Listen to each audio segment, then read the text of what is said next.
Hipertensión, elevación de la presión sistólica, que es el primer ruido de Korotkov, la presión diastólica, cese de ruidos de Korotkov. Presión arterial sistólica es mayor a 140 mmHg. Presión arterial diastólica es mayor a 90 mmHg. Clasificación de AHA y Joint. National Committee 9. Epidemiología.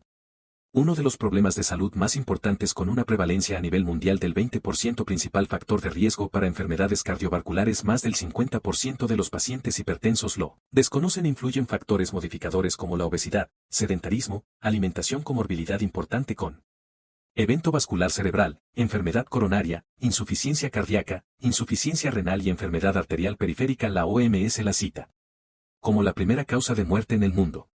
Definiciones. Hipertensión arterial sistólica aislada, común en ancianos con presión sistólica mayor a 140 mmHg y diastólica menor a 90. Hipertensión arterial en fase maligna, PAT mayor a 140, que se asocia a lesión vascular grave con edema de papila en fondo de ojo, tiene una mortalidad del 50% por año. Emergencia hipertensiva, elevación de la presión arterial con lesión aguda de órganos diana, provoca encefalopatía, síndrome coronario agudo, insuficiencia cardíaca aguda. La urgencia obliga a disminuir la presión. Órganos diana. Ojo. Retinopatía hipertensiva, corazón. Favorece la aparición de cardiopatía isquémica. Cerebro. Favorece la aparición de accidente vascular cerebral. Riñón. Provoca la nefropatía hipertensiva. Crisis hipertensiva, elevación de la sistólica mayor a 180 y de la diastólica mayor a 110 a 120. Hipertensión refractaria, no consigue metas a pesar de cambios en el estilo de vida y terapia triple, al menos un diurético, se presenta en él 15% de los pacientes y se asocia a mal apego a tratamiento, uso de AINES o drogas hipertensora. Hipertensión arterial de bata blanca o aislada clínica, MAPA. O aislada clínica, MAPA. Monitorización ambulatoria de la presión arterial, automedida de la presión arterial. Normal pero cifras elevadas en consultorio, afecta al 15% de la población.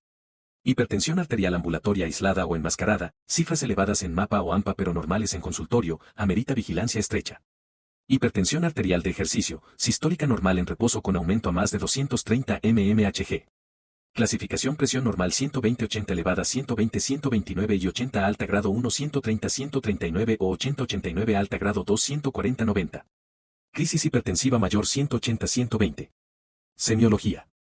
Anamnesis, investigar siempre tiempo de evolución, factores de riesgo, síntomas de daño a órganos diana. Exploración física, siempre tomar FC, PA, perímetro abdominal, peso, talla, IMC.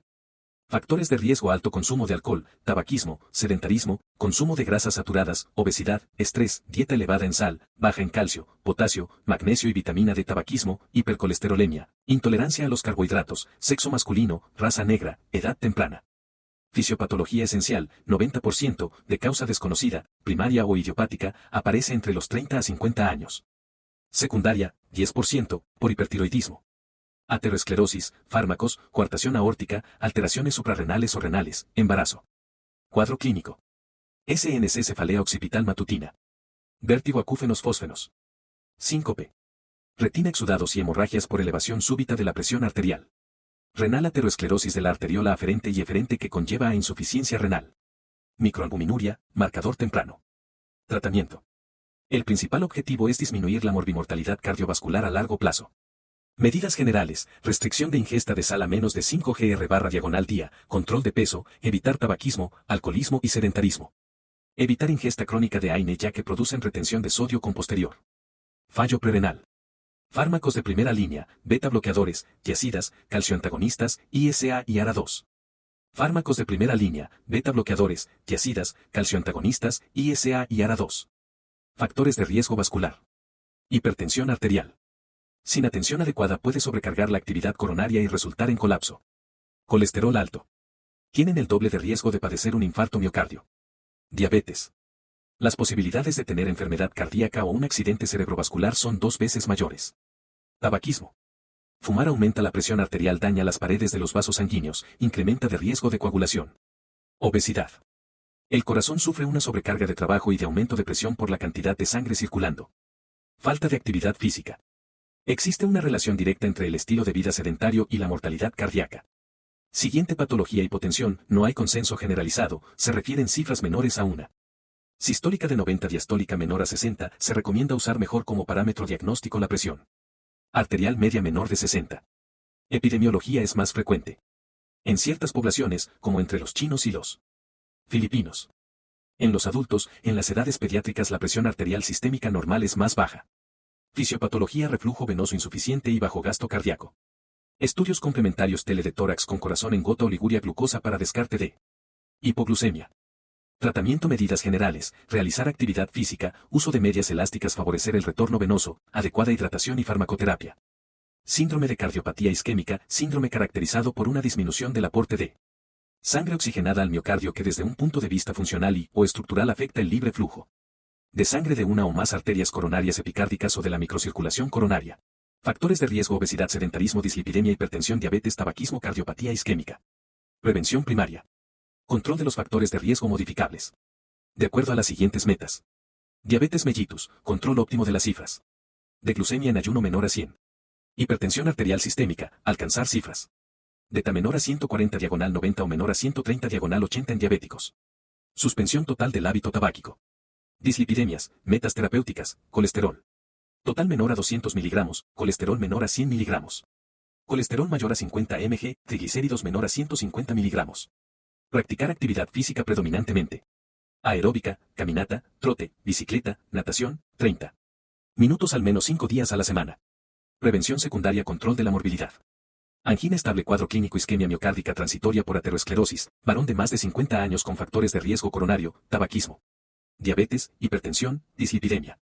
Dolor anginoso que se puede acompañar de disnea o síntomas vegetativos, diaforesis. Ansiedad, náusea, astenia, sensación de muerte inminente, nivel de esfuerzo extenuante: subir escaleras o caminar 2 cuadras, al caminar 1 cuadra, en reposo. Dolor retroesternal de menos de 10 minutos de duración que se presenta al realizar esfuerzo físico o estrés emocional. Angina inestable, síndrome coronario agudo con erosión de la placa de ateroma con espasmo coronario, dolor anginoso que se puede acompañar de disnea o síntomas vegetativos, diaforesis, ansiedad, náusea, astenia, sensación de muerte inminente, oclusión completa, dolor retroesternal de menos de 20 minutos de duración que se presenta en reposo y no remite con nitroglicerina sublingual. Infarto agudo al miocardio, necrosis miocárdica con presencia de isquemia, más común por trombosis coronaria epicárdica por rotura de placa de ateroma en 75% con obstrucción moderada a severa. Dolor anginoso que se puede acompañar de disnea o síntomas vegetativos. Diaforesis, ansiedad, náusea, astenia, sensación de muerte inminente, puede haber hipotensión, mayor mortalidad en las primeras 2 horas, 50%, clasificación de Kijib para compromiso hemodinámico, sin insuficiencia cardíaca aguda, edema agudo de pulmón, choque cardiogénico, dolor anginoso retroesternal intenso EVA octubre de 10 que dura más de 20 minutos, se presenta en reposo o posterior a actividad física y no remite con nitroglicerina sublingual ni reposo. Estudios complementarios. Electrocardiograma de 12 derivaciones, prueba de esfuerzo eléctrica en banda sin fin para confirmar la sospecha diagnóstica de isquemia miocárdica, angiografía coronaria. Diagnóstico diferencial. Pericarditis, disección aórtica, enfermedad por reflujo gastroesofágico, neuritis intercostal, neumonía. Tratamiento no farmacológico: dieta hipocolesterolémica, consumo de menos de 7% de grasas saturadas del total de la ingesta calórica diaria y menos de 200 miligramos de colesterol por día. Suspensión total de tabaco, moderar el consumo de alcohol. Síndrome de insuficiencia cardíaca. Definición: estado patológico en que el corazón no es capaz de bombear la sangre que requiere el organismo o lo hace a expensas de presiones ventriculares elevadas. Gasto cardíaco insuficiente para las necesidades metabólicas o lo hace a expensas de presión diastólica, de llenado, elevada que causa congestión retrógrada. Epidemiología: incidencia en aumento en el mundo occidental por aumento de esperanza de vida. Clasificación: AHA. Estadio A: alto riesgo de IC sin anomalía funcional o estructural identificada, sin signos ni síntomas. Estadio B: cardiopatía estructural en relación a IC sin signos ni síntomas. Estadio C: IC sintomática asociada a cardiopatía estructural subyacente. Estadio de cardiopatía estructural avanzada con signos y síntomas asociados en reposo. Clasificación cronológica. IC aguda súbita, fallo cardíaco con síntomas de congestión pulmonar o bajo gasto, edema. IC sistólica: fallo en la función contráctil del miocardio con disminución del volumen sistólico y fracción de eyección. FEBI disminuida. Isquemia y miocardiopatía dilatada son las causas más comunes. IC diastólica: alteración de la distensibilidad miocárdica con aumento en las presiones de las cámaras. Hipertrofia ventricular izquierda, por hipertensión arterial sistémica o isquemia miocárdica. Febi conservada. Cuadro clínico: apache, anorexia y náuseas, peso aumentado, asistitis, cuello ingurgitado, hepatomegalia, edema. Signos y síntomas típicos: disnea, ortopnea, astenia, adinamia, inflamación de tobillos. Atípicos: tos nocturna, sibilancias, alteración en peso, anorexia, confusión, palpitaciones, síncope. Signos específicos: ingurgitación yugular, reflujo hepatoyugular, ritmo de galope, lateralización de choque de punta, soplo cardíaco. Inespecíficos: edema periférico, crepitos pulmonares, taquicardia, pulso irregular, taquipnea, hepatomegalia, ascitis, caquexia. Clasificación de NIA. Clase: una enfermedad cardíaca, pero sin síntomas ni limitación de actividad física normal. Clase 2: limitación leve de actividad física. La actividad física normal resulta en fatiga, palpitaciones o disnea. Clase 3: limitación marcada de actividad física, incluso la actividad física menor que la ordinaria le provoca fatiga, palpitaciones o disnea. Cómodo solo en reposo. Clase 4: incapacidad para llevar a cabo cualquier actividad física sin incomodidad. Presentan síntomas como palpitaciones, disnea y fatiga en reposo. Criterios de Framingham. Alta sensibilidad y valor predictivo positivo, 96.4% y 97%, pero baja especificidad, 38.7%, se hace. Diagnóstico con 2 criterios mayores o un mayor y 2 menores. Insuficiencia cardíaca congestiva. Síntomas: disnea en reposo o durante el ejercicio, fatiga, astenia, adinamia, cansancio. Hinchazón de tobillos. Signos: taquicardia, taquipnea, estertores pulmonares, derrame pleural, hipertensión yugular venosa.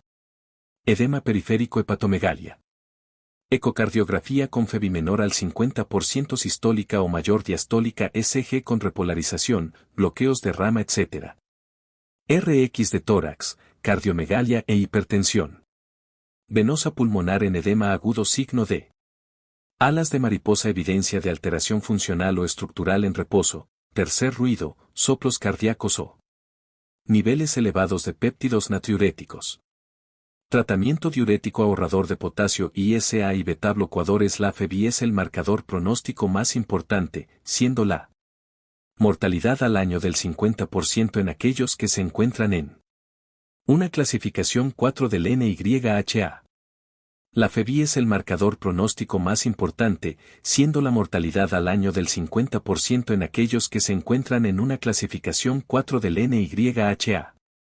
Síndrome de insuficiencia arterial: disminución del flujo sanguíneo arterial posterior al arco aórtico secundaria a un mecanismo obstructivo, sea intrínseco o extrínseco, principalmente provocada por aterosclerosis, y esta a su vez se genera por una acumulación anormal de partículas lipoproteicas. Epidemiología: prevalencia mundial de la enfermedad arterial periférica se encuentra entre el 3 y el 12%. La prevalencia de EAP está fuertemente relacionada con la edad, aumenta a 10% entre los pacientes de entre 60 y 70 años. La prevalencia parece ser mayor entre los hombres que entre las mujeres para la enfermedad más grave o sintomática. Fisiopatología: insuficiencia arterial, disfunción endotelial. Síntomas: claudicación, dolor en reposo, ulceración isquémica, gangrena. Diagnóstico: índice tobillo-brazo anormal, ABI 0,9. Tratamiento: suspender tabaquismo, realizar actividad física, conseguir peso ideal. Síndrome de insuficiencia venosa.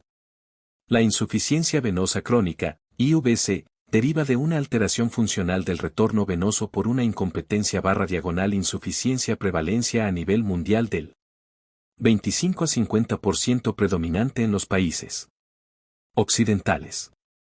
Dentro de las 10 patologías más comunes y su tratamiento.